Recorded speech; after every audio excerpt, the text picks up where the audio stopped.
Kitab Obadja, pasal 1, nubuat tentang Edom.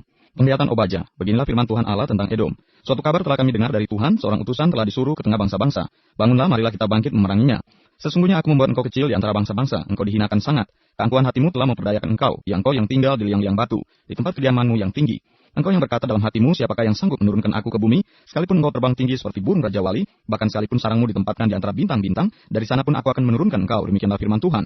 Jika malam-malam pencuri atau perampok datang kepadamu, betapa engkau dibinasakannya. Bukankah mereka akan mencuri seberapa yang diperlukannya? Jika pemetik buah anggur datang kepadamu, bukankah mereka akan meninggalkan sisa-sisa pemetikannya? Betapa kaum Esau digeledah, betapa harta bendanya yang tersembunyi dicari-cari. Sampai ke tapal batas engkau diusir oleh semua teman sekutumu. Engkau diperdayakan, dikalahkan oleh sahabat-sahabatmu. Siapa yang makan sehidangan dengan engkau memasang jerat terhadap engkau? Tidak ada pengertian padanya. Bukankah pada waktu itu, demikianlah firman Tuhan, aku akan melenyapkan orang-orang bijaksana dari Edom dan pengertian dari pegunungan Esau?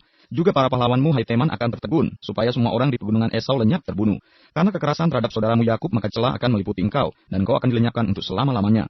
Pada waktu engkau berdiri di kejauhan, sedang orang-orang luar mengangkut kekayaan Yerusalem, dan orang-orang asing memasuki pintu gerbangnya dan membuang undi atasnya. Engkau pun seperti salah seorang dari mereka itu.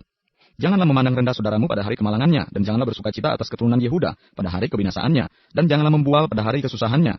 Janganlah masuk ke pintu gerbang umatku pada hari sialnya, bahkan janganlah memandang ringan malapetaka yang menimpanya pada hari sialnya.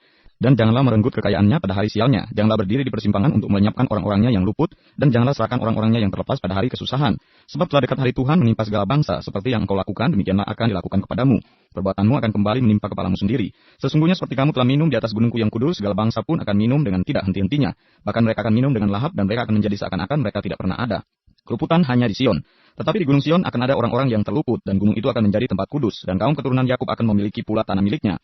Kaum keturunan Yakub akan menjadi api, dan kaum keturunan Yusuf menjadi nyala api, dan kaum keturunan Esau menjadi tunggul gandum. Mereka akan membakar dan memakan habis sekaliannya. Dan dari kaum keturunan Esau tidak ada seorang pun yang terlepas. Sebab Tuhanlah yang berfirman demikian. Maka orang-orang tanah Negeb akan memiliki pegunungan Esau. Dan orang-orang daerah bukit akan memiliki tanah orang Filistin. Mereka akan memiliki daerah Efraim dan daerah Samaria. Dan suku Benyamin akan memiliki daerah Gilead. Orang-orang Israel yang diangkut ke dalam pembuangan akan memiliki tanah orang Kanan sampai ke Safat. Dan orang-orang Yerusalem yang diangkut ke dalam pembuangan yang ada di Sefaret akan memiliki kota-kota di tanah Negeb. Penyelamat-penyelamat akan naik ke atas gunung Sion untuk menghukumkan pegunungan Esau. Maka Tuhanlah yang akan empunya kerajaan itu.